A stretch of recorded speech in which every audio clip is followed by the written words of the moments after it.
ಪಹಲ್ಗಾಮ್ ಭಯೋತ್ಪಾದಕ ದಾಳಿಯ ಸೇಡು ತೀರಿಸಿಕೊಳ್ಳಲು ಭಾರತೀಯ ಸಶಸ್ತ್ರ ಪಡೆಗಳು ನಡೆಸಿದ ಆಪರೇಷನ್ ಸಿಂಧೂರ್ ಬಗ್ಗೆ ಇಡೀ ವಿಶ್ವಕ್ಕೆ ಮಾಹಿತಿ ವಿವರಿಸಿದ ಬೆಳಗಾವಿ ಜಿಲ್ಲೆಯ ಗೋಕಾಕ್ ತಾಲೂಕಿನ ಕೊಣ್ಣೂರ ಸೊಸೆ ಕರ್ನಲ್ ಸೋಫಿಯಾ ಖುರೇಶಿಯನ್ನ ಇವತ್ತು ಇಡೀ ದೇಶಕ್ಕೆ ಹೆಮ್ಮೆ ಪಡುವಂತಾಗಿದೆ. ಇಂತಹ ವೀರ ದಿಟ್ಟ ಮಹಿಳೆಗೆ ವಿಧಾನ ಪರಿಷತ್ ಸದಸ್ಯ ಲಖನ್ ಜಾರಕಿಹೊಳಿಯವರು ಕರ್ನಲ್ ಸೋಫಿಯಾ ಖುರೇಶಿಯ ಮಾವ ಗೌಸಸ ಬಾಗೇವಾಡಿಗೆ ಶಾಲು ಹೊದಿಸಿ ಸತ್ಕರಿಸಿ ಸನ್ಮಾನಿಸಿ, ನಿಮ್ಮ ಸೊಸೆಯಿಂದ ಇವತ್ತು ಗೋಕಾಕ್ ತಾಲೂಕಿಗೆ ಹೆಮ್ಮೆ ಬಂದಿದೆ.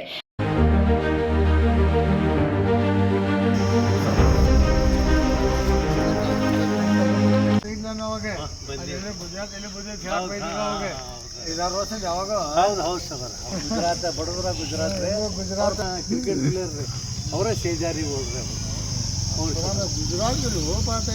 ಇಬ್ಬರು ಅಲ್ಲೇ ಜಾಬ್ ಮಾಡ್ತಾ ಅವ್ರಿಗೆ ಇದಾದ್ರಿ.